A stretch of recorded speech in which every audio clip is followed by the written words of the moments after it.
અમેરિકામાં બિઝનેસ ધરાવતા ગુજરાતી ઓનર્સ સગા સંબંધીને પણ જોબ પર રાખતા પહેલા સાવધાન રહે, કારણ કે આવા એક મામલામાં એક ઓનરને લગભગ $50,000નું નુકસાન ભોગવવાનો વારો આવ્યો છે. ફ્લોરિડામાં કન્વિનિયન્સ સ્ટોરમાં જોબ કરતા એક કપલના ચોરી કરતા કેટલાક વિડીયોઝ વાયરલ થતા આ સમગ્ર ઘટના હાલ ચર્ચાનો વિષય બની છે. આ વિડીયો છેલ્લા કેટલાક દિવસોથી અમેરિકાના અલગ અલગ વોટ્સએપ ગ્રુપ્સમાં ફરી રહ્યા છે, જેમાં જોઈ શકાય છે કે 40-45 વર્ષનું એક કપલ લોટરીની ટિકિટો ઉપરાંત સ્ટોરમાંથી બિયર જેવી વસ્તુઓ ચોરે છે. જે સ્ટોરમાં કથિત ચોરી થઈ છે તેના ઓનર નિલેશ પ્રજાપતિએ આ અંગે ગુજરાત સાથે વાત કરતા જણાવ્યું હતું કે તેમને ત્યાં કામ કરતું કપલ મહેસાણાના પાંચોટ ગામનું છે અને 2023-24માં અમેરિકા આવ્યું હતું. આ કપલે નિલેશ પ્રજાપતિને ત્યાં જાન્યુઆરી 2025થી જોબ શરૂ કરી હતી અને તેમનો અસાયલમનો કેસ પેન્ડિંગ હતો, તેમજ તેમની પાસે વર્ક પરમિટ પણ હતી. ઓનરનો આક્ષેપ છે કે જોબમાં સેટલ થયા બાદ આ કપલે ગણતરીના દિવસોમાં ચોરીઓ કરવાનું ચાલુ કરી દીધું હતું. આ પતિ પત્નીને એક મહિનાનો $8,000 જેટલો પગાર મળતો હતો, પણ ઓનર સ્ટોર પર રેગ્યુલર ન આવતા હોવાથી તેમણે કરેલા વિશ્વાસનો ગેરફાયદો ઉઠાવી તેમણે મન ફાવે તેમ ચોરીઓ કરી હતી તેવું તેમના ઓનરનું કહેવું છે. જોકે આ કપલને જોબ પર રાખ્યાના થોડા મહિનામાં જ ધંધો ડાઉન થવા લાગતા નિલેશભાઈને કંઈક ગડબડ ચાલી રહી હોવાની આશંકા ગઈ હતી અને ત્યારે તેમણે પોતાના એમ્પ્લોય સાથે વાત કરી હતી, પણ ત્યારે આ હોશિયાર પતિ પત્નીએ એવું કારણ આપ્યું હતું કે ટ્રમ્પ સરકાર આવી છે ત્યારથી અમેરિકામાં બધાના ધંધા ડાઉન જ થઈ ગયા છે. નિલેશભાઈનો ક્વિક સ્ટોપ નામનો આ સ્ટોર ફ્લોરિડાની સારાસોદા કાઉન્ટીમાં આવેલો છે. તેઓ ખુદ મહિને 1-2 વાર જ સ્ટોર પર જતા હતા અને તેમને ત્યાં કામ કરતું કપલ પોતાના જ સમાજનું અને દૂરનું સંબંધી થતું હોવાથી ઓનરે તેમના પર વિશ્વાસ કરીને તમામ જવાબદારીઓ સોંપી દીધી હતી. નિલેશભાઈનું કહેવું છે કે પોતાના સ્ટોરમાં કામ કરતા આ શખ્સને બિયર પીવાની એટલી ખરાબ આદત હતી કે તે સવારે 7 વાગે સ્ટોર ખોલતો અને અડધો કલાકમાં જ તેનું પીવાનું ચાલુ થઈ જતું હતું અને તે દિવસના 15 ટીન ગટકાવી જતો હતો. તેવી જ રીતે તેની પત્ની લોટરી રમવાની શોખીન હતી અને મોકો મળે ત્યારે ટિકિટો સ્કેન કરતી રહેતી હતી અને પછી હોશિયારીપૂર્વક તેનો વહીવટ પણ કરી નાખતી હતી. આમ તો અમેરિકામાં દરેક સ્ટોર્સના ખૂણે ખૂણે કેમેરા લાગેલા જ હોય છે, પણ વિશ્વાસમાં રહી ગયેલા નિલેશ પ્રજાપતિએ ક્યારેય પોતાના એમ્પ્લોય પર નજર નહોતી રાખી, જેના કારણે ચોરીઓ પણ લાંબા સમય સુધી નહોતી પકડાઈ શકી. નિલેશભાઈ દર ડિસેમ્બર મહિનામાં ઇન્ડિયા આવે છે. 2025માં પણ તે પોતાના રૂટીન અનુસાર ઇન્ડિયામાં જ હતા અને તે જ વખતે આ કપલની ચોરી કેમેરામાં કેપ્ચર થઈ હતી. પોતાના સ્ટાફ દ્વારા આ અંગે જાણ કરાતા નિલેશભાઈ તુરંત જ એલર્ટ થઈ ગયા હતા અને તેમણે દરેક ફૂટેજ ચેક કરી આ કપલ ખરેખર કઈ રીતે ચોરી કરે છે અને કેટલી ચોરી કરે છે તેની તપાસ કરવા માટે જણાવ્યું હતું. આ તપાસમાં પાંચોટના આ કપલની કરતૂતોના ઢગલાબંધ વિડીયોઝ સામે આવતા તે ખરેખર ચોરી કરી રહ્યા છે તે કન્ફર્મ થઈ ગયું હતું.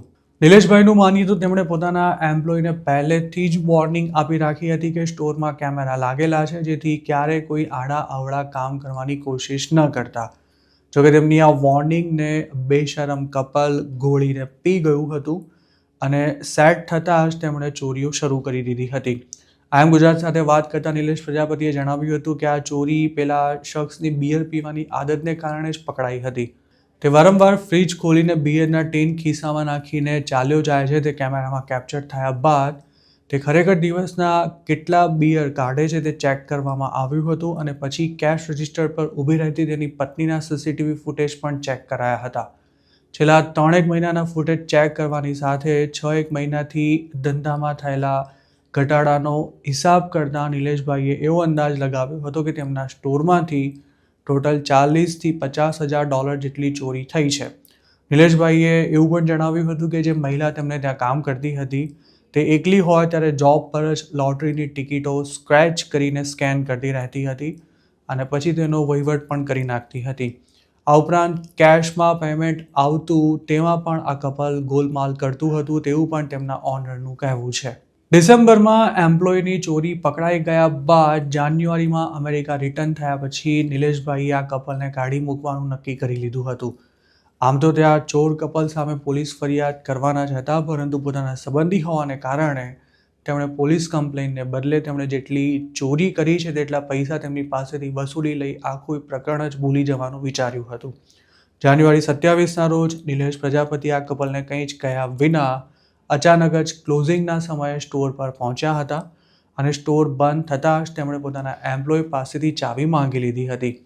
ઓનરે અચાનક જ આવું કરતાં પહેલાં તો આ પતિ પત્નીએ શું થયું છે તેવું પૂછ્યું હતું અને જ્યારે ઓનરે તેમના પર ચોરીનો આરોપ મૂક્યો ત્યારે આ કપલે ખુલાસો આપવા કે પછી શરમ અનુભવવાને બદલે તેમની પાસેથી પ્રૂફ માંગ્યા હતા. નિલેશભાઈ ત્યારે તેમની સાથે કોઈ માથાકૂટ કરવાના મૂડમાં નહોતા. તે લોકો ન્યૂયોર્કમાં રહેતી જે વ્યક્તિના રેફરન્સથી ફ્લોરિડા આવ્યા હતા તેને જ સ્ટોરના ઓનરે ફોન કરતા ચોરી કરનારા પતિ પત્ની ઢીલા પડી ગયા હતા. ઓનરે ત્યારબાદ આ ચોર કપલ પાસેથી પૈસાની કબૂલાત પણ કરાવી હતી અને ન્યૂયોર્કમાં રહેતા તેમના સંબંધી નિલેશ પ્રજાપતિને પોલીસ કેસ ન કરવા માટે કાકલુદી કરી જેટલા પૈસાની ચોરી કરાઈ છે તે તમામ રકમ પાછી આપી દેવા માટે બાંયધરી આપી હતી. નિલેશભાઈને પોતાના પૈસાથી મતલબ હતો, જેની કબૂલાત મળી જતાં તેમણે ચોરી કરનારા કપલને સ્ટોર પરથી જવા દીધું હતું.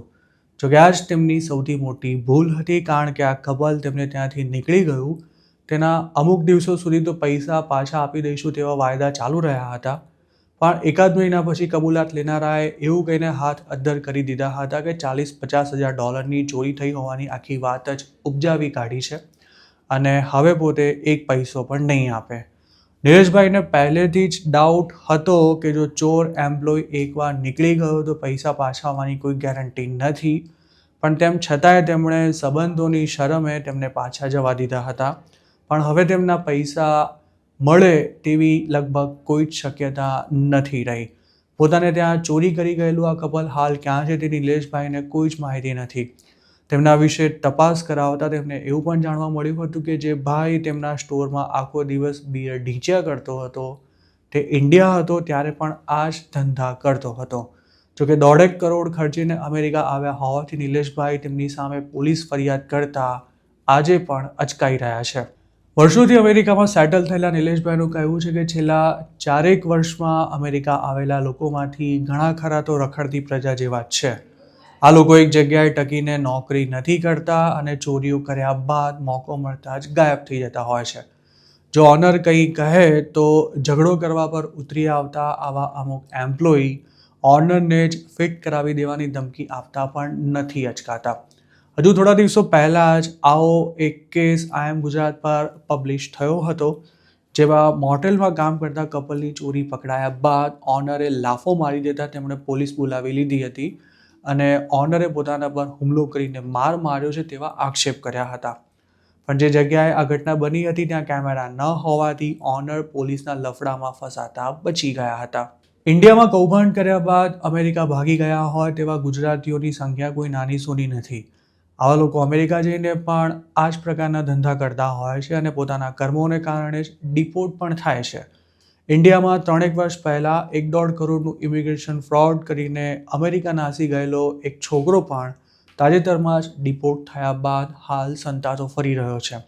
તેવી જ રીતે મહેસાણાના એક ભેજાબાજે ઇન્ડિયામાં સટ્ટા રમવાની સાથે એકની ટોપી બીજાના માથે ફેરવીને મોટું દેવું કરી નાખ્યું હતું અને પછી આ ભાઈએ અમેરિકાની વાટ પકડી લીધી હતી. જોકે US પહોંચ્યા બાદ પણ તેણે જુગાર અને સટ્ટો રમવાની આદત નહોતી છોડી.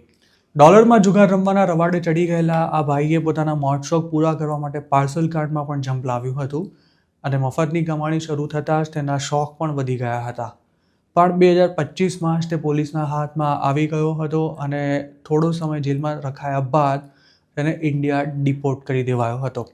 એવું કહેવાય છે કે આ ભગત અમેરિકામાં પણ કેટલાય ગુજરાતીઓને લાખો ડોલરની ટોપી પહેરાવીને આવ્યા છે અને યુએસમાં તેમણે જે હરામની કમાણી કરી હતી તેનાથી તે હાલ ઇન્ડિયામાં જલસાની લાઈફ જીવી રહ્યા છે. યુએસમાં ઇલીગલી રહેતા ગુજરાતીઓને એ વાત સમજવી જોઈએ કે જો તમે ત્યાં જઈને ચોરી કરવાના કે પછી બીજા કોઈ આડાવડા ધંધામાં પડશો તો એક દિવસ ચોરી પકડાવાની જ છે અને ત્યારે તમારી જગ્યા જેલમાં હશે. હરામની કમાણી જેટલી ઝડપથી આવે છે તેનાથી બમણી ઝડપે જતી પણ રહે છે, પણ જ્યાં સુધી આ કમાણી ચાલુ હોય ત્યાં સુધી આ વાત પણ નથી સમજાતી હોતી. કામ ધંધાના સ્થળે ચોરીઓ કરવાની સાથે હવે તો ઘણા ગુજરાતીઓ પાર્સલોની હેરાફેરી પણ કરી ડાબા હાથે કમાણી કરતા થઈ ગયા છે. પણ આવા ધંધા કરનારા અઢળક લોકો જેલમાં છે અથવા તો ડિપોર્ટ થઈ ચૂક્યા છે અને જે હજુ સુધી નથી પકડાયા તેમને એવો વહેમ છે કે પોતે અમેરિકાની પોલીસ કરતાં હોશિયાર છે. એક સમયે મહેનત મજૂરી કરીને અમેરિકામાં સેટલ થતા ગુજરાતીઓને શું હવે ખરેખર શોર્ટકટમાં પૈસા કમાવાની આદત પડી ગઈ છે? આ અંગે આપનું શું માનવું છે તેમને કમેન્ટમાં ચોક્કસ જણાવજો.